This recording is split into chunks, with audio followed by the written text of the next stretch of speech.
मेरे प्यारे दोस्तों, स्वागत है आपका अपना YouTube channel motive happy study पर। हम लोग बिहार एसएससी इंटर लेवल के लिए जीके जीएस एवं करंट अफेयर की सटीक एवं शानदार तैयारी कर रहे हैं।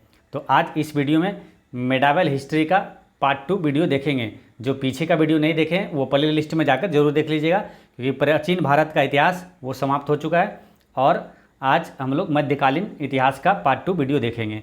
ठीक है, और ये मध्यकालीन इतिहास का ये आखिरी वीडियो होगा। फिर कल से हम लोग आधुनिक इतिहास का वीडियो स्टार्ट करेंगे। ठीक है, और जो प्रश्न जो आपको बताएंगे उसके साथ जो एक्स्ट्रा फैक्ट्स बताएंगे वो काफ़ी महत्वपूर्ण रहेगा। उसमें आपको सभी प्रश्न जो है कतई जहर प्रश्न बताएंगे जो कि डायरेक्ट आपके एग्जाम में लड़ेगा, और साथ में सभी महत्वपूर्ण टीसीएस द्वारा पूछा गया आपको प्रश्न बताएंगे। तो एक्स्ट्रा फैक्ट्स पे आपको विशेष ध्यान देना है। ठीक है, तो चलिए शुरू करते हैं। पहला क्वेश्चन है कि अकबर के शासन में राजा टोडरमल कौन था। तो अकबर के शासन में राजा टोडरमल कौन था? तो राजा टोडरमल अकबर का राजस्व मंत्री था। आपको दो व्यक्ति का नाम बोले थे याद कर रखने के लिए हमेशा, कि अकबर का राजस्व मंत्री वो टोडरमल था, और एक है अकबर का संरक्षक कौन था, तो वो था बैरम खान।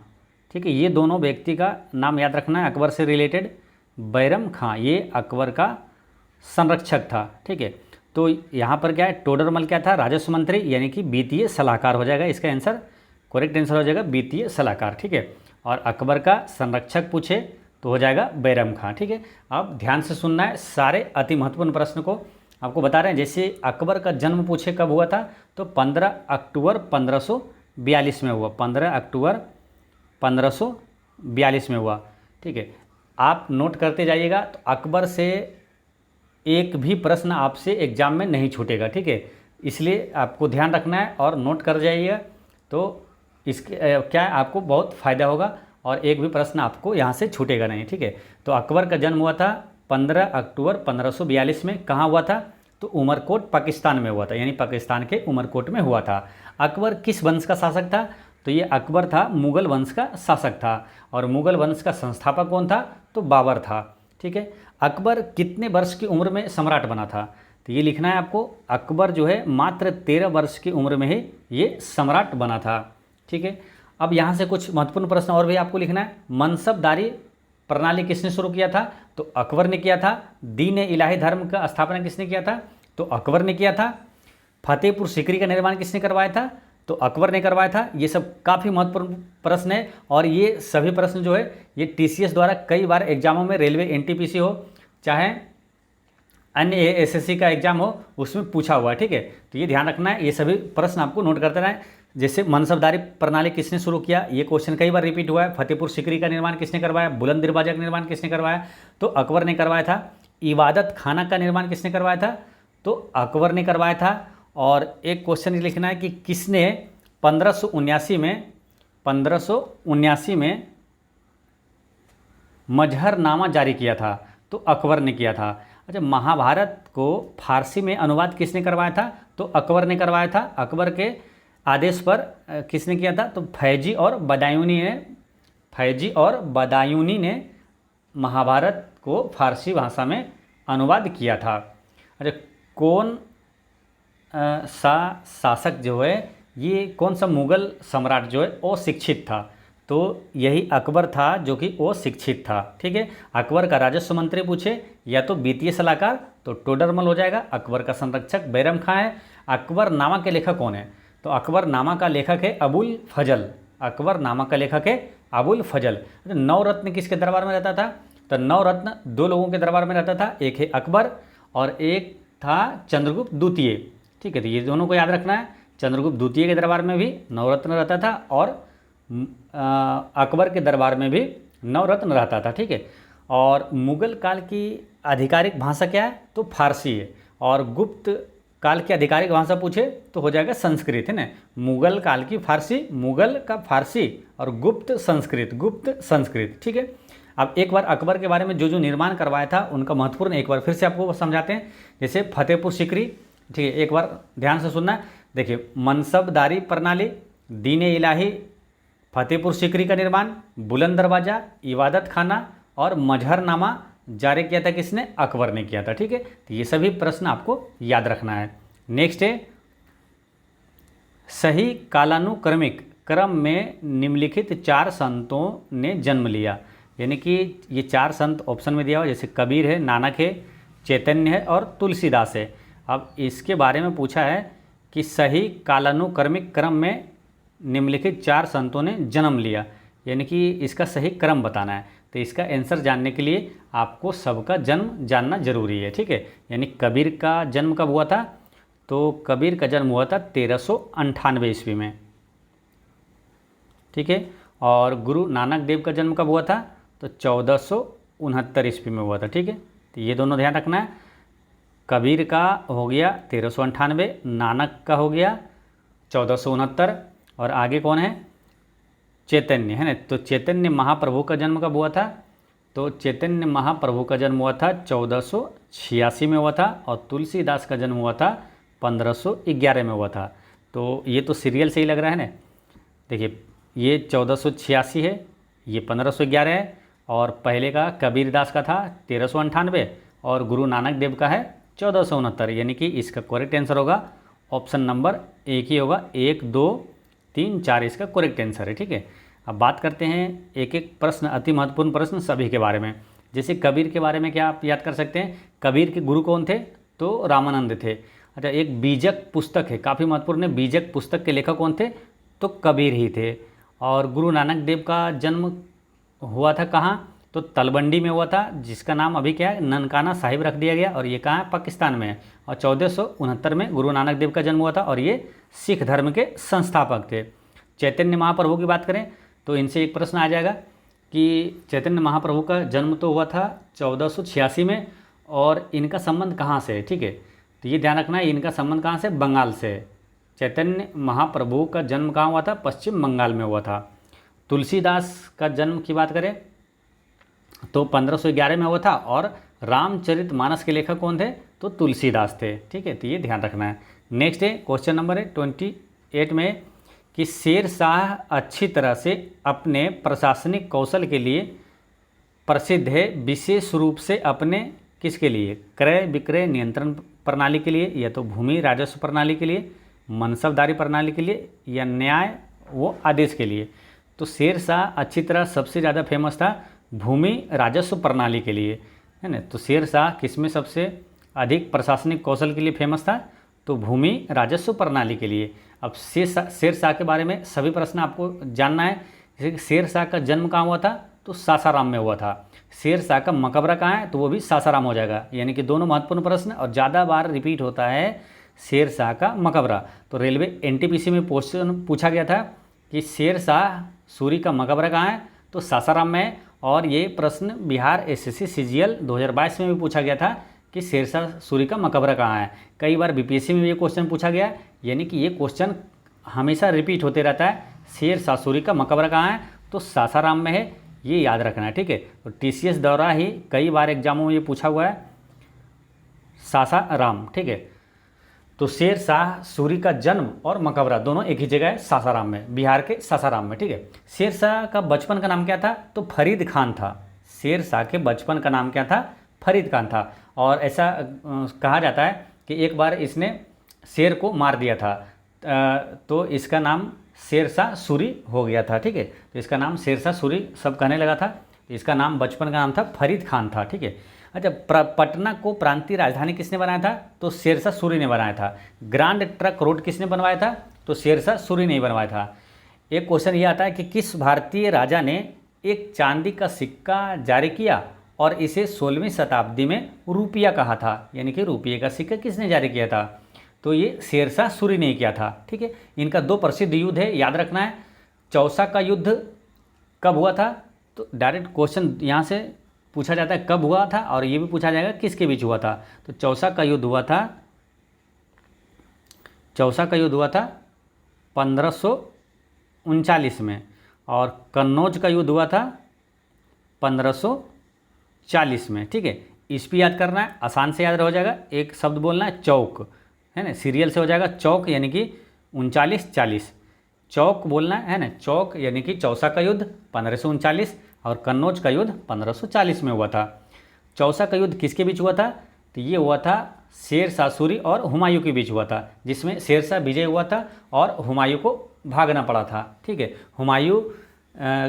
शेरशाह सूरी और हुमायूं के बीच लड़ाई हुआ। फिर 1540 में भी हुआ, शेरशाह सूरी और हुमायूं के बीच कन्नौज का युद्ध हुआ था। तो 1540 में जो है ना हुमायूं को भागना पड़ा था, रन छोड़कर भागना पड़ा था, और ये फिर बाद में आया था, 15 साल के बाद फिर आया था। ठीक है, तो ये मुगल काल उस समय समाप्ति कर दिया था शेरशाह सूरी ने, फिर 15 साल के बाद ये वापस लौटा था हुमायूं। ठीक है, तो ये ध्यान रखना है कि जो चौसा का युद्ध हुआ था और कन्नौज का युद्ध हुआ था, दोनों में हुमायूं पराजित हुआ था और शेरशाह सूरी विजयी हुआ था। ठीक है, और 1539-1540 यानी कि चौसा का युद्ध 1539, अब कन्नौज का युद्ध कब हुआ था? 1540 में हुआ था और शेरशाह और हुमायूं के बीच हुआ था। नेक्स्ट है बुलंद दरवाज़ा, जो कि अकबर द्वारा निर्मित है, वह किसकी विजय का प्रतीक है? तो किसकी विजय का प्रतीक है, ये भी क्वेश्चन कई बार इन्हें अलग अलग टाइप से घुमाकर पूछा जाता है। ठीक है, जैसे पूछ देगा कभी भारत का सबसे जो है कि सबसे बड़ा दरवाज़ा कौन सा है, तो बुलंद दरवाज़ा है। बुलंद दरवाज़ा किसकी विजय में प्रतीक है, किसके विजय के रूप में ये बुलंद दरवाज़ा का निर्माण करवाया था? तो ये गुजरात विजय के उपलक्ष्य में बुलंद दरवाज़ा का निर्माण करवाया था। किसने? अकबर ने करवाया था। ठीक है, तो ये ध्यान रखना है। और ये बुलंद दरवाज़ा है कहाँ? तो उत्तर प्रदेश के फतेहपुर सीकरी में है, जो कि फतेहपुर सीकरी है, ये वाला आपका फतेहपुर सीकरी है। ठीक है, उत्तर प्रदेश में है फतेहपुर सीकरी, जिसका फतेहपुर सीकरी का भी निर्माण जो है कि अकबर ने ही करवाया था। तो ये फतेहपुर सीकरी है और उसी में है ये दरवाज़ा जो है, यही बुलंद दरवाज़ा है, फतेहपुर सीकरी में। ठीक है, तो ये है बुलंद दरवाज़ा फतेहपुर सीकरी में, उत्तर प्रदेश के फतेहपुर सीकरी में है। और भारत में सबसे ऊंचा दरवाज़ा पूछ दे तो यही बुलंद दरवाज़ा ही है। और फतेहपुर सीकरी ने निर्माण पूछे किसने करवाया था, तो अकबर ने ही करवाया था। ठीक है, तो ये दोनों अकबर ने ही करवाया था, तो ये ध्यान रखना है। नेक्स्ट है बीबी का मकबरा, ये मकबरा है, तो ये किसका मकबरा है? बीबी का मकबरा जो है ये किसका मकबरा है, ये क्वेश्चन है। तो 4 ऑप्शन दिया हुआ है। तो बीबी का मकबरा किसका है मालूम? ये है औरंगजेब की पत्नी का मकबरा है। इसका आंसर क्या हो जाएगा? ऑप्शन नंबर 2 हो जाएगा। औरंगजेब की पत्नी का मकबरा को बीबी का मकबरा कहा जाता है। बीबी का मकबरा जो है ये औरंगजेब की पत्नी रबिया उद दौरानी, या तो इसका नाम है दिलरास बानो बेगम भी है, यानी कि रबिया उद दौरानी या तो दिलरास बानो बेगम की मकबरा है बीबी का मकबरा। और बीबी का मकबरा कहाँ है? तो ये है महाराष्ट्र के औरंगाबाद में। और औरंगजेब का मकबरा भी महाराष्ट्र के औरंगाबाद में है, यानी कि दोनों, औरंगजेब का भी और इनकी पत्नी बीबी जो रबिया दौरानी है या तो दिलरास बानो बेगम है, इन दोनों का मकबरा महाराष्ट्र के औरंगाबाद में है। मकबरा के बारे में भी क्वेश्चन पूछा जाता है तो इम्पोर्टेंट रहता है, इसलिए कुछ महत्वपूर्ण आपको याद ही रखना हमेशा। तो जैसे औरंगजेब का हो गया, कहाँ औरंगजेब का हो गया? औरंगाबाद में। और बाबर का मकबरा कहाँ है? तो काबुल में है। इसको याद ऐसे रखना है, बाबर को जीत कबूल थी, यानी कि बाबर का मकबरा काबुल में है। हुमायूं का मकबरा दिल्ली में है, यानी हुमायूं का दिल बड़ा था। ऐसे रिलेट करके याद रखना है तो याद रहेगा, हुमायूं का दिल बड़ा था, यानी कि हुमायूं का मकबरा दिल्ली में है। अकबर का मकबरा कहाँ है? तो ये है सिकंदरा में है। सिकंदरा कहाँ? आगरा के पास है सिकंदरा। तो कभी ऑप्शन में आगरा दे या तो कभी सिकंदरा दे दे, तो दोनों ध्यान रखना है, दोनों आंसर हो जाएगा। अकबर का मकबरा कहाँ है? सिकंदरा में है। जहांगीर का मकबरा कहाँ है? तो लाहौर में है। ठीक है, तो ये ध्यान रखना है। अच्छा, ये क्वेश्चन ऐसे आ जाता है कि ऑप्शन में दे देगा कि इनमें से किसका मकबरा भारत में नहीं है। तो ध्यान रखना है, 2 व्यक्ति का मकबरा भारत में नहीं है। एक तो बाबर हो गया, जिसका मकबरा कहाँ है? अफगानिस्तान की राजधानी काबुल में। और एक है जहांगीर, जिसका मकबरा है, जहांगीर का मकबरा कहाँ है? लाहौर में है ना, पाकिस्तान के लाहौर में है। ठीक है, अब औरंगजेब से, ये औरंगजेब वही है जिसने गुरु तेग बहादुर की हत्या करवाया था, है ना। गुरु तेग बहादुर की हत्या किसने करवाया था? औरंगजेब ने करवाया था। और एक था गुरु अर्जुन देव, उनका हत्या किसने करवाया था? तो जहांगीर ने करवाया था। तो दिल्ली में मोती मस्जिद का निर्माण किसने करवाया था? तो औरंगजेब ने ही करवाया था दिल्ली में मोती मस्जिद का निर्माण। बाकी जो आगरा में मोती मस्जिद है उसका निर्माण शाहजहां ने करवाया था। नेक्स्ट है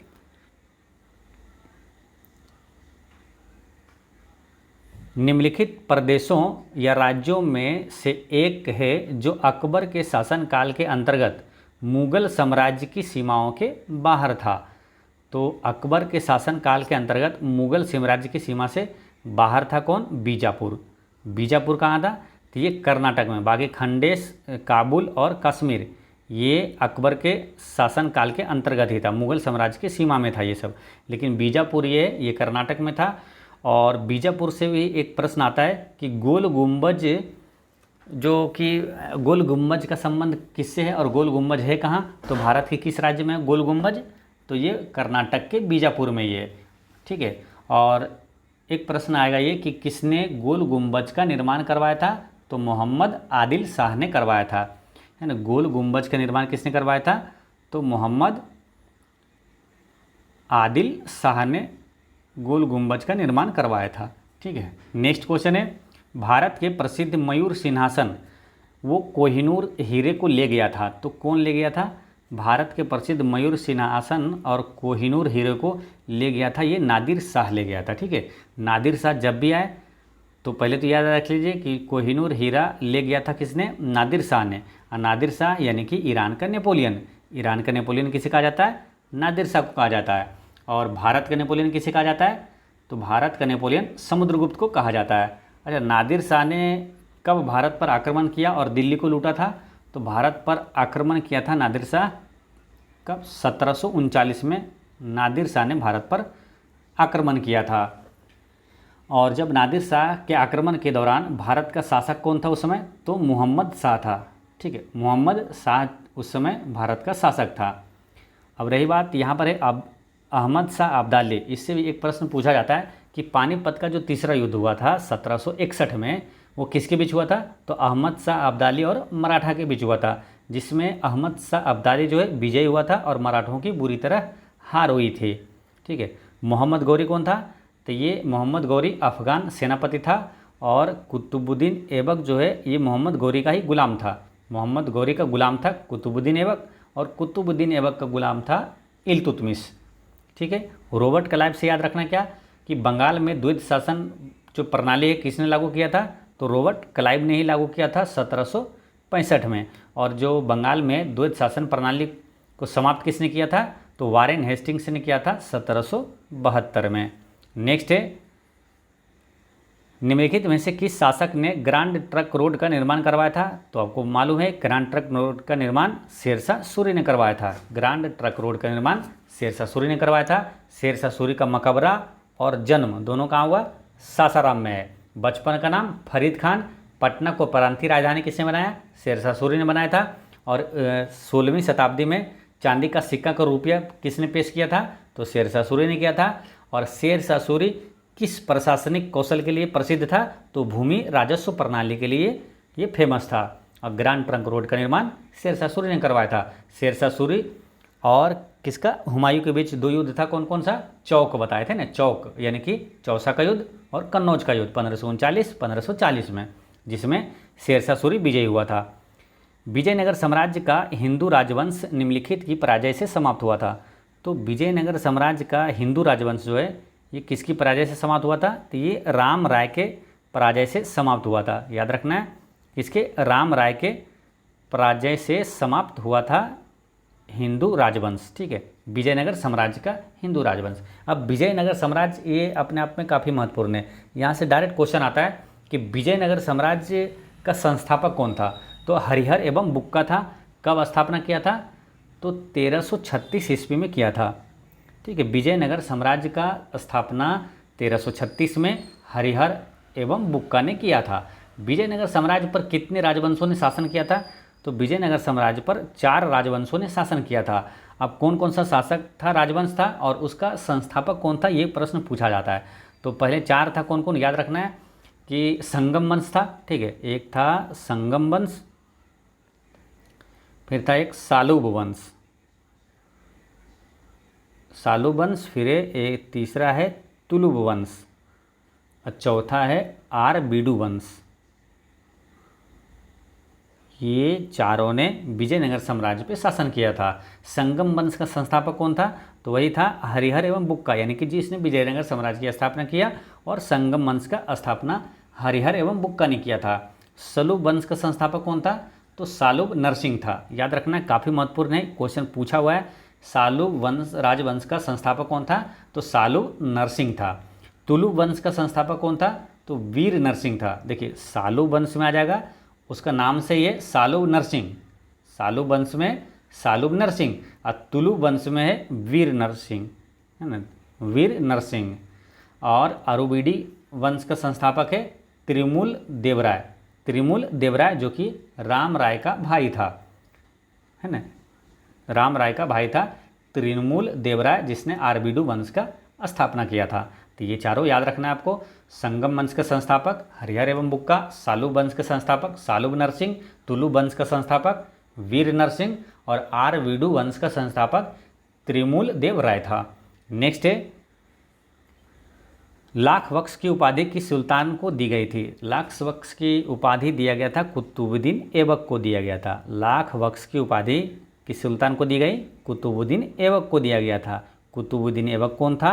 तो ये गुलाम वंश का संस्थापक था, गुलाम वंश का संस्थापक और मोहम्मद गौरी का गुलाम था। गुलाम वंश का वास्तविक संस्थापक पूछे तो वो इल्तुतमिश था। अजमेर में 2.5 दिन का झोपड़ा का निर्माण किसने करवाया था? तो कुतुबुद्दीन ऐबक ने करवाया था। कुतुब मीनार का निर्माण किसने करवाया था? तो कुतुबुद्दीन ऐबक ने करवाया था। फिर बाद में इल्तुतमिश ने भी करवाया था। जब बाबर जो है ये कौन था?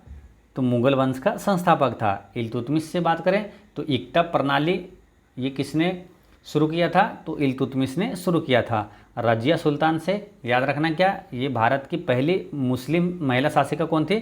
तो रजिया सुल्तान थी और इल्तुतमिश की ये पुत्री थी, है ना, इल्तुतमिश की पुत्री रजिया सुल्तान थी।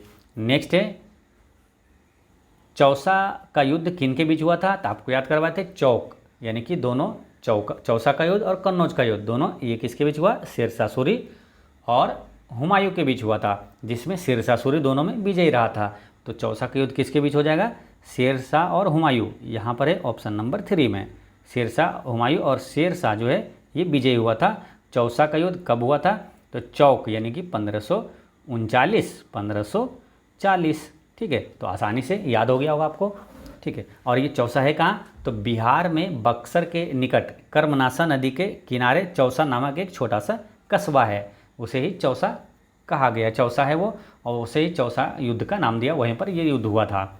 नेक्स्ट है दिल्ली में जामा मस्जिद किसके द्वारा निर्माण कराया गया था? तो दिल्ली में जामा मस्जिद का निर्माण शाहजहाँ ने करवाया था, ठीक है। देखिए जामा मस्जिद हो, ताजमहल हो, इस तरह से मतलब वास्तुकला सबसे ज़्यादा निर्माण और सबसे ज़्यादा चरम सीमा पे था शाहजहाँ के काल में ही था। इसलिए एक क्वेश्चन आएगा कि मुगल काल के किस शासक के काल को वास्तुकला का स्वर्ण युग या तो वास्तुकला का चरम सीमा पर था? तो ये शाहजहाँ के काल में था, ठीक है। और यहाँ से ध्यान रखना है कि शाहजहाँ ने बहुत इंपॉर्टेंट चीज़ों का निर्माण करवाया था। क्वेश्चन अलग अलग आते रहता है, इसलिए एक बार एक साथ में देखिए किसका निर्माण शाहजहाँ ने करवाया था। तो मोती मस्जिद का निर्माण किसने करवाया था? शाहजहाँ ने करवाया था। ताजमहल का निर्माण किसने करवाया? शाहजहाँ ने। जामा मस्जिद का निर्माण शाहजहाँ ने। रेशमा बाग का निर्माण शाहजहाँ ने। और फिर शाहजहाँ बाग का निर्माण शाहजहाँ ने करवाया था। मयूर सिंहासन का निर्माण शाहजहाँ ने करवाया था। और दीवाने खास या तो दीवाने आम, ये दोनों पूछे तो क्या हो जाएगा? शाहजहाँ ने ही करवाया था, ठीक है। तो एक लाइन आप लिख लीजिएगा, इतने सारे याद रहेगा। कितने याद रहेगा? देखिए एक हो गया ये मोती मस्जिद, ये मोती मस्जिद हो गया, और फिर है ताजमहल, जामा मस्जिद, और है क्या? ये है आपका रेशमा बाग, शाहजहाँ बाग, और मयूर सिंहासन, दीवाने खास और दीवाने आम। तो ये सभी याद रहेगा। याद रखना क्या? मत जा रेशमा दीवानी, मत जा रेशमा दीवानी, ठीक है, याद रखना है। मत जा रेशमा दीवानी यानी 1 2 3 4 5 6 7 8 आपको इतने महत्वपूर्ण स्मारक और स्थल ये आपको याद रहेगा, ठीक है। मत जा रेशमा दीवानी यानी मोती मस्जिद, ताजमहल, जामा मस्जिद, रेशमा बाग और शाहजहाँ बाग, और ये है क्या? मयूर सिंहासन और दीवाने खास और दीवाने आम। मत जा रेशमा दीवानी, ये सभी का निर्माण किसने करवाया था? तो शाहजहाँ ने करवाया था, ठीक है। अब इंपॉर्टेंट चीज़ें यहाँ कन्फ्यूजन वाला प्रश्न पूछा जाता है कि दिल्ली का लाल किला में अथी है मोती मस्जिद, उसका निर्माण किसने करवाया था? तो वहाँ पर एग्जाम में ऑप्शन में अब कन्फ्यूजन हो जाते हैं कि औरंगजेब ने करवाया था या शाहजहाँ ने करवाया था। तो ध्यान रखना यहाँ पर कि दिल्ली के लाल किले में जो मोती मस्जिद है उसका निर्माण औरंगजेब ने करवाया था। जो आगरा में मोती मस्जिद है उसका निर्माण शाहजहाँ ने करवाया था। तो रिलेट करना है कैसे, तो थोड़ा सा रिलेट कर सकते हैं। बाकी कन्फ्यूजन तो है ही, बाकी इसको रट लीजिए, वही अच्छा रहेगा, क्योंकि आगरा में ताजमहल है तो उसका निर्माण किसने, शाहजहाँ ने करवाया था। और मोती मस्जिद आगरा वाला तो शाहजहाँ ही हो गया। लेकिन दिल्ली में लाल किला का निर्माण है ना, शाहजहाँ ने करवाया था, ठीक है। और लाल किला में है जो मोती मस्जिद, उसका निर्माण औरंगजेब ने करवाया था। तो कन्फ्यूजन है, इसलिए इसको रटना ही पड़ेगा कि दिल्ली के लाल किले में मोती मस्जिद का निर्माण औरंगजेब ने करवाया था। बस एक याद रखना है, बाकी तो शाहजहाँ टिक करना है, ठीक है। तो दिल्ली के लाल किले में जिसमें मतलब लाल किले का निर्माण भी शाहजहाँ ने करवाया था, लेकिन लाल किले में मोती मस्जिद का निर्माण जो है वो किसने करवाया था, औरंगजेब ने, ठीक है। तो रट जाना इसको, दिल्ली के लाल किले में मोती मस्जिद का निर्माण औरंगजेब ने करवाया था। बाकी दिल्ली में है एक मोती मस्जिद, उसका निर्माण शाहजहाँ ने करवाया था, ठीक है। वो दिल्ली में नहीं, आगरा में, सॉरी आगरा में। बाकी दिल्ली का तो है मोती मस्जिद औरंगजेब, ठीक है। दिल्ली का मोती मस्जिद का निर्माण औरंगजेब ने, और आगरा का जो मोती मस्जिद है उसका निर्माण शाहजहाँ ने करवाया था। नेक्स्ट है, पानीपत का प्रथम युद्ध किस वर्ष हुआ था। तो पानीपत का प्रथम युद्ध हो या दूसरा युद्ध हो, तीसरा युद्ध हो, यहाँ से काफ़ी महत्वपूर्ण क्वेश्चन, यहाँ से कई इंपॉर्टेंट क्वेश्चन पूछा जा सकता है। यानी कि 10-12 क्वेश्चन यहाँ से बनता है कि युद्ध कब हुआ था, किसके बीच हुआ था, कौन विजय हुआ था, तीनों युद्ध के बारे में, ठीक है। तो यहाँ पर सभी आपको याद रखना है। देखिए पानीपत का प्रथम युद्ध हुआ था 1526 में, ठीक है। इसका आंसर हो गया 1526। अब देखिए पानीपत का प्रथम युद्ध जो हुआ था, पानीपत का प्रथम युद्ध हुआ था 1526 में। पानीपत का दूसरा युद्ध कब हुआ था, 1556 में। पानीपत का तीसरा युद्ध हुआ था 1761 में, ठीक है। पानीपत का प्रथम युद्ध किसके बीच हुआ था, तो बाबर और इब्राहिम लोदी के बीच हुआ था। जिसमें क्या हुआ, उसी समय बाबर है ना इब्राहिम लोदी को हराकर उधर जो दिल्ली सल्तनत का जो काल था, है ना, जिसमें कि लोदी वंश अंतिम राजवंश था, और उसको समाप्त करके, लोदी वंश को समाप्त करके, और ये मुग़ल साम्राज्य की स्थापना किया था बाबर ने। तो ये पानीपत का पहला युद्ध जो हुआ था उसी का नाम है, और उसमें इब्राहिम लोदी को हराकर मुग़ल वंश की स्थापना किया था बाबर ने 1526 में। और 1556 में हुआ था दूसरा युद्ध, ये किसके बीच हुआ था, अकबर और हेमू के बीच हुआ था, ठीक है। तो ध्यान से याद रखना है, ऐसा नहीं कि अभी पढ़ लिए तो सुन लिए तो काम हो गया, नहीं। अगर एग्जाम में आएगा, ठीक है, निश्चित रूप से आएगा एग्जाम में कि पानीपत का दूसरा युद्ध में हेमू को किसने हराया था, ठीक है। तो वहाँ पर कन्फ्यूजन नहीं होना है, ध्यान रखना है, हेमू को पराजित किया था किसने, अकबर ने, ठीक है। तो ये विशेष रूप से ध्यान रखना है कि युद्ध किसके बीच हुआ। देखिए पढ़ना और लिखना, ज्ञान की सामग्री को जुटाना है, सोचना और विचारना ही उसे स्मरणीय बनाता है। इसलिए जो भी महत्वपूर्ण प्रश्न आपको बताते हैं एक्स्ट्रा फैक्ट्स, तो उसको सुनकर फिर उस पर विचार भी करना है, मतलब अपने तरीके से थोड़ा घुमाना फिराना। जैसे कि अगर हम बता दें आपको कि पानीपत का दूसरा युद्ध अकबर और हेमू के बीच हुआ था, तो अकबर इसमें विजयी रहा था। तो अपने मन से आपको सोच लेना कि अगर क्वेश्चन पूछ दिया जाए कि हेमू को किसने हराया था, तो अकबर ने हराया था, ठीक है।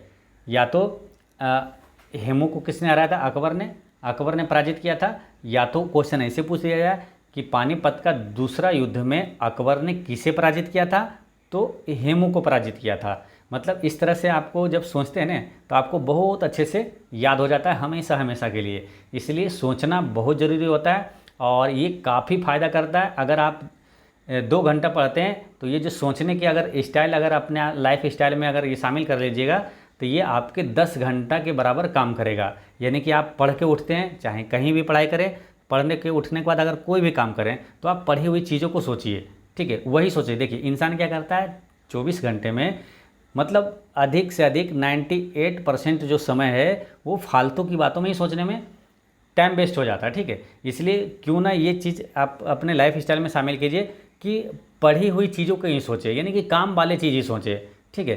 तो उससे सोचते सोचते आपका ज्ञान काफ़ी डेवलप हो जाएगा, और आप बहुत चीज़ जान जाएंगे। और जानकारी ही नौकरी है, ठीक है, जानकारी ही नौकरी है। आप जितना अधिक से अधिक जानेंगे, सब चीज़ की जानकारी हो जाएगी, नौकरी आसानी से हो जाएगा, ठीक है। तो ये वाला अपने लाइफ स्टाइल में ज़रूर शामिल करें, सोचने की आदत। सोचना है, चाहे कहीं भी पढ़ाई करें, कोई भी पढ़ें, तो तो उठना है, कोई भी काम कर रहे हैं, जैसे खाना बनाना है आपको, कुछ भी कर रहे हैं, कपड़ा धो रहे हैं आप, तो वही चीज़ सोच रहे हैं आप, ठीक है। पढ़े जो आप पढ़ें, अरे इसका आंसर ये हुआ था, इसका ये हुआ था। पानीपत का पहला युद्ध हुआ था 1526 में, दूसरा 1556 में, तीसरा 1761 में हुआ था। पहला युद्ध किसके बीच हुआ था? बाबर और इब्राहिम लोदी के बीच। दूसरा युद्ध अकबर और हेमू के बीच। तीसरा युद्ध अहमद शाह अब्दाली और मराठा के बीच हुआ था, ठीक है। पहला युद्ध का जो विजेता था बाबर था। पानीपत का पहला युद्ध में विजय हुआ था बाबर। दूसरा युद्ध में अकबर हुआ था हेमू को हराकर, और तीसरा युद्ध में अहमद शाह अब्दाली विजय हुआ था मराठा को हराकर, ठीक है। मराठा की बहुत बुरी तरह से यहाँ पर हार हुई थी। पानीपत का तीसरा युद्ध जो कि 1761 में हुआ था। तो इस तरह से आप पढ़ाई करें, बहुत मज़ा आएगा और आसानी से बहुत आगे आप निकल जाएंगे और आसानी से नौकरी हो जाएगी। नेक्स्ट क्वेश्चन देखते हैं। किसने दाऊद को पटना और हाजीपुर से खदेड़कर बाहर कर दिया? तो दाऊद को पटना और हाजीपुर से खदेड़कर बाहर किया था, ये अकबर ने किया था, ठीक है। अकबर ने किया था, ठीक है। अकबर का शासनकाल कब से कब तक था, ये भी ध्यान रखना, ठीक है। यहाँ से भी कई क्वेश्चन बन जाएगा आपसे। 1556 से 1605 तक था, ठीक है। तो ये ध्यान रखना है। तो अकबर का राजाभिषेक पूछे कब हुआ था? 1556 में हुआ था, ठीक है। 1605 तक था।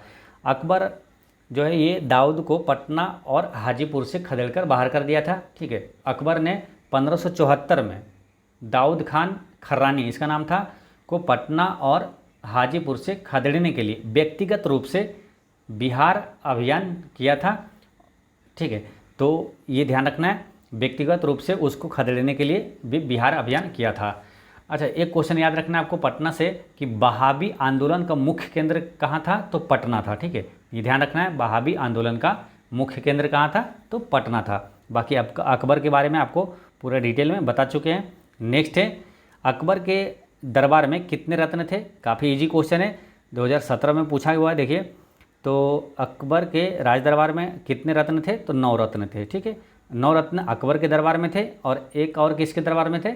चंद्रगुप्त द्वितीय के दरबार में भी 9 रत्न रहता था। अच्छा, अकबर के दरबार में जो 9 रत्न था वो कौन कौन था मालूम?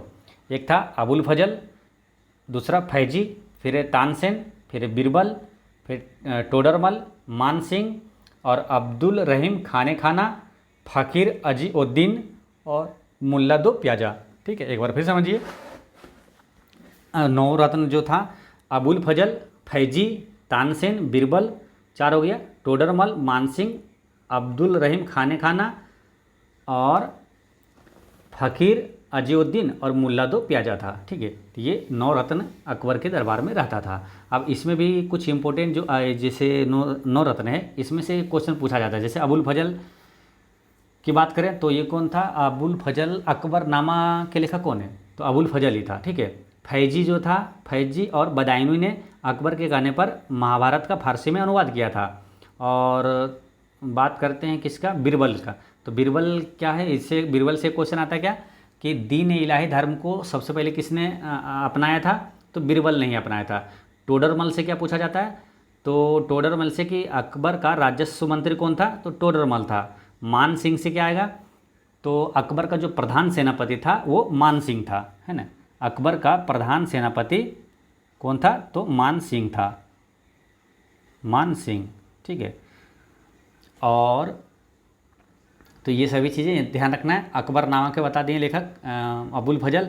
और एक याद रखना है आपको क्या, अकबर का संरक्षक कौन था? तो बैरम खां था, ठीक है। ये ध्यान रखना है। अच्छा, तानसेन का मूल नाम क्या था मालूम? रामतनु पांडे। ये प्रश्न भी पूछा जाता है। तानसेन का मूल नाम था रामतनु पांडे। बीरबल का बचपन का नाम क्या था? महेश दास था। और दीन इलाही में शामिल होने वाला प्रथम हिंदू पूछे तो वो भी बीरबल आंसर होगा।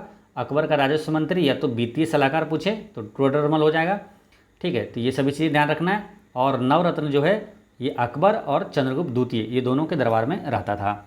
नेक्स्ट है, गुरु नानक का जन्म कहाँ हुआ था? तो सिख गुरु में आपको बताते हैं 2 लोगों का, आपको उनका जन्म कब हुआ था और कहाँ हुआ था, ये आपको रट के रखना है। ये निश्चित रूप से आपके एग्जाम में पूछा जाएगा। गुरु नानक का जन्म कब हुआ और कहाँ हुआ? तो गुरु नानक का जन्म तलवंडी में हुआ था। कब? 1469 ईस्वी में हुआ था, ठीक है। एक गुरु नानक हो गया, और एक याद रखना आपको गुरु गोविंद सिंह का। गुरु नानक पहले और गुरु गोविंद सिंह जो है वो 10वें, यानी कि आखिरी गुरु थे, 10वें गुरु थे। तो गुरु गोविंद सिंह का जन्म कब हुआ था? तो 1666 में हुआ था, यानी कि 1666। कहाँ? पटना में हुआ था, पटना सिटी है ना, पटना साहिब में हुआ था। गुरु गोविंद सिंह का जन्म पटना साहिब में 1666 में, और गुरु नानक का जन्म तलवंडी, जिसको ननकाना साहिब भी कहा जाता है, अभी पाकिस्तान में है, इनका जन्म 1469 में, और गुरु गोविंद सिंह का जन्म 1666 में। ठीक है, तो ये ध्यान रखना है। सिख धर्म का संस्थापक कौन थे? तो ये गुरु नानक देव ही थे। ठीक है, तो ये ध्यान रखना है। बाकी सिख के बारे में आपको बताते रहते हैं ना कि सिखों के जो 5वें गुरु थे, गुरु ग्रंथ साहिब, वो की रचना किया था वही गुरु अर्जुन देव ने। और अमृतसर की स्थापना किसने किया था? तो गुरु रामदास ने किया था। अर्जुन देव की हत्या करवाया था किसने? जहांगीर ने। और गुरु तेग बहादुर की हत्या करवा दिया था किसने? औरंगजेब ने। नेक्स्ट है, गुरु गोविंद सिंह की शिक्षा कहाँ हुई और उन्होंने पारसियन कहाँ सीखी? यानी गुरु गोविंद सिंह की शिक्षा कहाँ हुई और उन्होंने पारसी कहाँ सीखी? तो ये सीखा था आनंदपुर साहिब में, जो कि कहाँ? अम्बाला में। ठीक है, इसका आंसर क्या हो जाएगा? अम्बाला। तो अम्बाला या तो आनंदपुर साहिब, जो ऑप्शन मेरे टिक कर सकते हैं। ठीक है, तो गुरु गोविंद सिंह की शिक्षा कहाँ हुई और पारसी कहाँ सीखी? तो अम्बाला में, यानी कि आनंदपुर साहिब में। कहाँ है? पंजाब में ये। ठीक है, और ये गुरु गोविंद सिंह जो है ये सिखों के कौन से गुरु थे? तो 10वें गुरु थे। ठीक है, और इनका जन्म हुआ था कहाँ? पटना साहिब में हुआ था।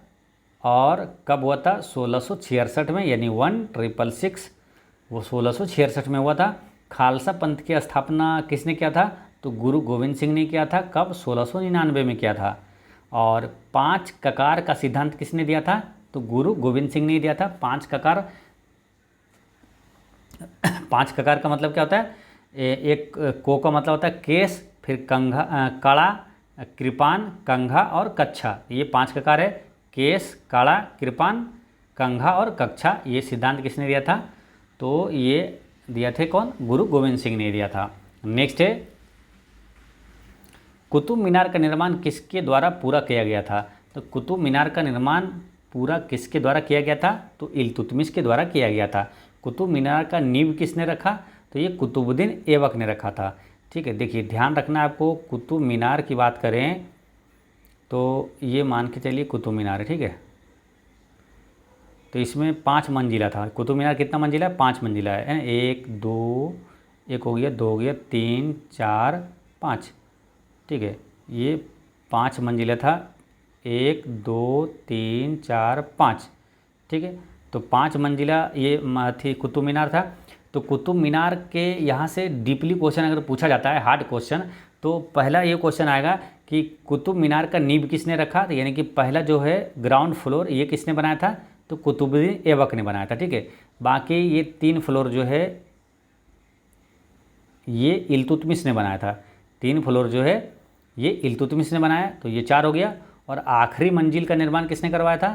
तो ये प्रश्न आएगा कि कुतुबुद्दीन ये जो है क्या? कुतुब मीनार का आखिरी मंजिल यानी कि 5वीं मंजिल का निर्माण किसने करवाया था? तो 5वीं मंजिल का निर्माण करवाया था आपका फिरोज शाह तुगलक ने। फिरोज शाह तुगलक ने कुतुब मीनार का आखिरी मंजिल यानी 5वीं मंजिल का निर्माण करवाया था। ठीक है, तो काफ़ी महत्वपूर्ण क्वेश्चन है, याद रखना है। तो हार्ड वाले प्रश्न में आएगा तो आपसे छूटेगा नहीं। ठीक है, कुतुब मीनार का आखिरी मंजिल यानी कि 5वीं मंजिल का निर्माण किसने करवाया था? तो फिरोज शाह तुगलक ने करवाया था। ठीक है, बात करते हैं कुतुबुद्दीन ऐबक की। तो कुतुबुद्दीन ऐबक कौन है? तो वही है कौन? गुलाम वंश का संस्थापक। और गुलाम वंश का वास्तविक संस्थापक इल्तुतमिश है। कुतुबुद्दीन ऐबक यानी मोहम्मद गौरी का गुलाम था कुतुबुद्दीन ऐबक, और कुतुबुद्दीन ऐबक का गुलाम था इल्तुतमिश, इसलिए इल्तुतमिश को गुलामों का गुलाम भी कहा जाता है। अच्छा, भारत की पहली महिला मुस्लिम शासिका कौन थी? तो रजिया सुल्तान थी, और रजिया सुल्तान इल्तुतमिश की पुत्री थी। ठीक है, तो ये चीज़ें ध्यान रखना है। नेक्स्ट है, लाल किला का निर्माण किसके शासनकाल में हुआ था? तो लाल किला का निर्माण हुआ था ये शाहजहाँ के शासनकाल में हुआ था। दिल्ली का लाल किला का निर्माण शाहजहाँ ने 1648 ईस्वी में करवाया था। ठीक है, तो ये ध्यान रखना है। और आगरा के मोती मस्जिद का निर्माण, ताजमहल का निर्माण, जामा मस्जिद, रेशमा बाग, शाहजहाँ बाग, मयूर सिंह नासर, दीवाने खास, ये सभी का निर्माण किसने करवाया था? शाहजहाँ ने करवाया था। और जो दिल्ली का है मोती मस्जिद, उसका निर्माण जो है दिल्ली के लाल किले में जो मोती मस्जिद है उसका निर्माण औरंगजेब ने करवाया था। ठीक है, तो एक प्रश्न है जो कि कई बार रिपीट होता है बार बार ताजमहल का वास्तुकार कौन था? तो वो था उस्ताद अहमद लाहौरी, याद रखना है। ताजमहल का वास्तुकार उस्ताद अहमद लाहौरी था। नेक्स्ट है हमीदा बानो बेगम, ये देश की माँ थी। ये किन की माँ थी? तो हमीदा बानो बेगम ये अकबर की माँ थी। ठीक है, ये हमीदा बानो बेगम अकबर की माँ थी तथा हुमायूं की पत्नी थी। ये हुमायूं की पत्नी थी। हुमायूं का मकबरा कहाँ है? तो दिल्ली में किसने बनवाया था? तो हमीदा बानो बेगम ने ही बनवाया था। हुमायूं का मकबरा का निर्माण किसने करवाया था? हमीदा बानो बेगम ने ही करवाया था। और हुमायूं का ये कौन थे? तो हुमायूं का पत्नी थी, ये ध्यान रखना है, हुमायूं की पत्नी थी हमीदा बानो बेगम। नेक्स्ट है शिवाजी और जय सिंह के बीच पुरंदर की संधि किस वर्ष में हुई थी? तो शिवाजी और जय सिंह के बीच पुरंदर की संधि 1665 ईस्वी में हुआ था। ठीक है, 1665 में पुरंदर की संधि हुई थी। तो डायरेक्ट क्वेश्चन भी कई बार पूछा जाता है, पुरंदर की संधि कब हुआ था? 1665 में हुआ था। इसी टाइप का 2-3 वो है जो कि आपको कन्फ्यूजन करता है। जैसे पुरंदर की संधि हो गया, एक आएगा आपका हल्दी घाटी का युद्ध कब हुआ था? तो उस 1576 में हुआ था। ठीक है, हल्दी घाटी का युद्ध 1576 में है आपका हल्दी घाटी का युद्ध, और 1576 में। ठीक है, और एक आएगा आपका तालीकोटा का युद्ध। तालीकोटा का युद्ध कब हुआ था? तो 1565 में हुआ था। ठीक है, तो जो कन्फ्यूजन वाला है वो सभी को एक साथ रिवीजन करना चाहिए। तो तालीकोटा का युद्ध देखिए 3 ईस्वी हो गया। एक तो हो गया पुरंदर की संधि 1665, हल्दी घाटी का युद्ध 1576, तालीकोटा का युद्ध 1565। ठीक है, तो एक अगर इसमें यहाँ पर रिलेट करके याद कर लेते हैं तो बाकी याद रहेगा। ठीक है, जैसे तालीकोटा का युद्ध बोलेंगे ना तो 1565 है, यानी कि देखिए 2-5 है, 1-5 और 6-5, 1565 यानी 2-5 है। तो ऐसे याद करना है कि ताली दोनों हाथ से बजती है, यानी कि 2-5 वाला ध्यान, थोड़ा सा हिंट मिल जाएगा आपको और आसानी से टिक कर दीजिएगा। ताली 2 हाथ से बजती है, यानी कि 1565 वाला, यानी 2-5 वाला 1565 में। तालीकोटा का युद्ध कब हुआ था? तो तालीकोटा का युद्ध ये हुआ था 1565 में। बाकी हल्दी घाटी का युद्ध ये हुआ था 1576, और पुरंदर की संधि 1665 में शिवाजी और जय सिंह के बीच हुआ था। ठीक है, तो ये ध्यान रखना है। और यहाँ से क्या याद रखना है कि जो शिवाजी थे ये कौन थे? शिवाजी मराठा साम्राज्य का संस्थापक था, और जय सिंह प्रथम ये राजस्थान के आमेर रियासत का शासक था। जय सिंह प्रथम है राजस्थान के आमेर रियासत के शासक थे ये। नेक्स्ट है सैंधव लिपि की लेखन दिशा कौन सी है? तो सैंधव लिपि की लेखन दिशा कौन सी है? ये 4 ऑप्शन दिया हुआ है, तो आपको बताना है सैंधव लिपि की लेखन दिशा कौन सी है। तो ये है दाएं से बाएं, इसका करेक्ट आंसर क्या हो जाएगा? दाएं से बाएं, ये सैंधव लिपि की कला दिशा है। सैंधव लिपि की जो दिशा है लिखने की, ये है दाएं से बाएं। ठीक है ना, हम लोग जो से लिखते हैं वो कैसे बाएं से दाएं लिखते हैं, लेकिन सैंधव लिपि का क्या था? दाएं से बाएं था। तो इसका आंसर हो जाएगा ऑप्शन नंबर डी हो जाएगा। ठीक है, ब्राह्मणी लिपि किस दिशा में लिखी जाती है? तो ब्राह्मणी लिपि की दिशा है बाईं से दाहिनी ओर लिखी जाती है, यानी कि ये हो गया ब्राह्मणी लिपि हो गया, बाईं से दाहिनी लिपि हो गया। ठीक है, ये दोनों याद रखना है, काफ़ी महत्वपूर्ण है। देखिए आपका बिहार एसएससी सीजीएल 2022 में ये क्वेश्चन पूछा गया था फर्स्ट शिफ्ट में, कि ये प्रश्न था कि सैंधव लिपि की लेखन दिशा कौन सी है? तो सैंधव लिपि की लेखन दिशा जो है ये आपका हो गया दाएं से बाएं हो गया। ठीक है, तो इसलिए आगे आपके आने वाले एग्जाम के लिए याद रखना है कि ये वाला भी याद रखना है। और ब्राह्मणी लिपि पूछे तो ब्राह्मणी लिपि बाएं, ब्राह्मणी बाएं, पहले ब्राह्मणी ऐसे रिलेट कर लेना, ब्राह्मणी बाएं है ना, ब्राह्मणी बाएं से दाहिने ओर लिखी जाती है। नेक्स्ट है भारत का सबसे ऊंचा रेलवे पुल किस नदी पर बना है? तो ये चेनाब नदी पर बना है। इसका करेक्ट आंसर है ऑप्शन नंबर ए, चेनाब नदी पर बना है। और ये कहाँ है? तो जम्मू कश्मीर में है। इसका नाम भी है चेनाब ब्रिज है। ठीक है, तो चेनाब के नाम पर ही इसका नाम रखा गया, चेनाब ब्रिज इस पुल का नाम है, जो कि विश्व का सबसे ऊंचा रेलवे पुल है, चेनाब नदी पर है। और ये कहाँ से कहाँ तक जाती है? उधमपुर श्रीनगर होते हुए बारामूला तक जाती है, और ये जम्मू कश्मीर में है। ठीक है, तो ये ध्यान रखना है, काफ़ी महत्वपूर्ण 2-3 प्रश्न यहाँ से घुमा के पूछ देगा कि भारत का सबसे ऊंचा पुल जो है वो किस राज्य में बना है? तो जम्मू कश्मीर में। और किस नदी पर बना है? तो चेनाब ब्रिज पर बना है। कहाँ से कहाँ तक जाती है? उधमपुर श्रीनगर होते हुए बारामूला तक जाती है। ठीक है, अच्छा भारत का सबसे लंबा नदी पुल कौन सा है? तो वो है ढौला सदिया पुल, जिसका नाम रख दिया गया है भूपेन हजारिका पुल। तो ढौला सदिया पुल जो है ये किस नदी पर है? ब्रह्मपुत्र नदी पर है, असम में। और जो भारत का सबसे लंबा पुल है भूपेन हजारिका या तो ढौला सदिया पुल, इसकी लंबाई कितनी है? तो 9.15 किलोमीटर है। तो ये याद रखना है। नेक्स्ट है, भारत का सबसे बड़ा रबड़ बांध कौन सी नदी पर बना है? तो भारत का सबसे बड़ा रबड़ बांध बना है फल्गु नदी पर बना है। ठीक है, फल्गु नदी से कुछ इंपॉर्टेंट क्वेश्चन याद रखना है जो कि एग्जाम में आपसे पूछा जाएगा। भारत का सबसे बड़ा रबड़ बांध हो गया फल्गु नदी पर, जो कि कहाँ है? गया में। फल्गु नदी को ही निरंजना नदी भी कहा जाता है और लीलाजन नदी भी कहा जाता है। तो निरंजना या तो फल्गु नदी याद रखना है। ठीक है, ये आपका जो बिहार एसएससी सीजीएल में 2022 में पूछा गया था फर्स्ट शिफ्ट में, उसमें ऑप्शन में फल्गु नदी ही था। ठीक है, तो फल्गु याद रखना है। भारत का सबसे बड़ा बांध जो है रबड़ बांध, ये कौन सी नदी पर है? तो फल्गु नदी पर है। गौतम बुद्ध को ज्ञान की प्राप्ति किस नदी के किनारे हुआ था? तो फल्गु नदी के किनारे हुआ था। और पूछ दिया जाए कि महाबोधि मंदिर जो है ये किस नदी के किनारे है? तो गया में महाबोधि मंदिर फल्गु नदी के किनारे ही है। विष्णु पद मंदिर किस नदी के किनारे है? तो फल्गु नदी के किनारे है, मतलब सब वहीं आसपास में है। ठीक है, महाबोधि मंदिर तो आपको बता दें फल्गु नदी या तो निरंजन नदी के तट पर है। विश्व का अब बात करते हैं दूसरा चीज़। ठीक है, और एक चीज़ और याद रख लीजिए कि फल्गु नदी, जैसे एक क्वेश्चन आता है कि पितृपक्ष मेला कहाँ लगता है? तो वो भी गया में लगता है, वो फल्गु नदी पे में ही लगता है। ठीक है, और बात करते हैं बांध से रिलेटेड, जैसे विश्व का सबसे लंबा बांध कौन सा है? तो वो हीराकुंड बांध है। किस नदी पर है? महानदी पर है। कहाँ है? उड़ीसा में। हीराकुंड बांध महानदी पर है। ये कई बार पूछा गया है, इसको याद भी आपको आसानी से करवाए थे कि हीरा महान लोग पहनते हैं, यानी कि हीराकुंड बांध जो है महानदी पर है। हीरा महान लोग पहनते हैं, यानी हीराकुंड बांध महानदी पर है, उड़ीसा में है। अच्छा, सीधे ग्रेविटी वाला दुनिया का सबसे ऊंचा बांध कौन सा है? तो वो भाखड़ा बांध है। सीधे ग्रेविटी वाला सबसे ऊंचा बांध पूछे ग्रेविटी वाला, तो विश्व का सबसे ऊंचा हो गया भाखड़ा बांध है, जो कि सतलज नदी पर है। भारत का सबसे ऊंचा बांध पूछे सिंपल में कि भारत का सबसे ऊंचा बांध कौन सा है? तो वो है टिहरी बांध। किस नदी पर है? भागीरथी और भिलांगना नदी पर है। नेक्स्ट है, महारानी एलिजाबेथ द्वितीय जिनका हाल ही में निधन हुआ था, ये करेंट अफेयर से क्वेश्चन था। ठीक है, तो ये पूछा गया था कि ने कितने वर्षों तक शासन किया था। काफ़ी फेमस ये थे, इसलिए इनका करंट अफेयर में पूछा गया था कि महारानी एलिजाबेथ द्वितीय जिनका हाल ही में निधन हुआ तो कितने वर्षों तक शासन किया था? तो 70 वर्ष तक शासन किया था। तो इसका आंसर क्या होगा? ऑप्शन नंबर सी, 70 वर्ष तक शासन किया था। देखिए, ब्रिटेन के सबसे लंबे समय तक राज करने वाली महारानी एलिजाबेथ द्वितीय का 96 वर्ष की आयु में निधन हो गया।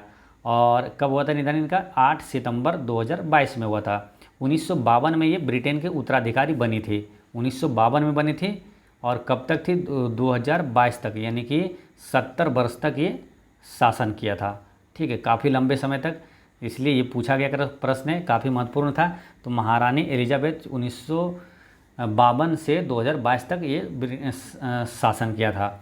ठीक है, ब्रिटेन का अब नया सम्राट कौन बना है? यानी कि इनकी मृत्यु के बाद ब्रिटेन का नया सम्राट बन गया चार्ल्स तृतीय, है ना? कौन बना है? तो चार्ल्स तृतीय। ठीक है, तो ये ध्यान रखना है, चार्ल्स तृतीय। और बात करते हैं किसका? जो चार्ल्स तृतीय ब्रिटेन का नया सम्राट है। अच्छा, ब्रिटेन का वर्तमान प्रधानमंत्री कौन है? तो अभी अगस्त 2024 में याद रखना है, ब्रिटेन का प्रधानमंत्री बन गया कौन? तो वो बना है कीर स्टारमर। याद रखना है, कीर स्टारमर। जुलाई 2024 तक था कौन? ये अपने भारतीय मूल के ही थे, ऋषि सुनक। ठीक है, अब ऋषि सुनक के बाद नए प्रधानमंत्री बने हैं आपका कीर स्टारमर। ब्रिटेन के वर्तमान प्रधानमंत्री हो गए कौन? कीर स्टारमर हो गया। ठीक है, तो ये याद रखना है। अगर क्वेश्चन ये भी पूछ लिया जाएगा ये ऋषि सुनक से, याद रखना है कि अभी वर्तमान में जो ब्रिटेन का प्रधानमंत्री है कीर स्टारमर, इसके पहले कौन थे? तो इसके ठीक पहले कौन थे? तो वो ऋषि सुनक थे, जो कि भारतीय मूल के, इसलिए काफ़ी इंपॉर्टेंट है। ठीक है, तो दोस्तों आज की वीडियो इतना तक ही रहने देते हैं और ये मेडावल हिस्ट्री आपका होता है समाप्त पूरा। और कल से हम लोग देखेंगे किसका?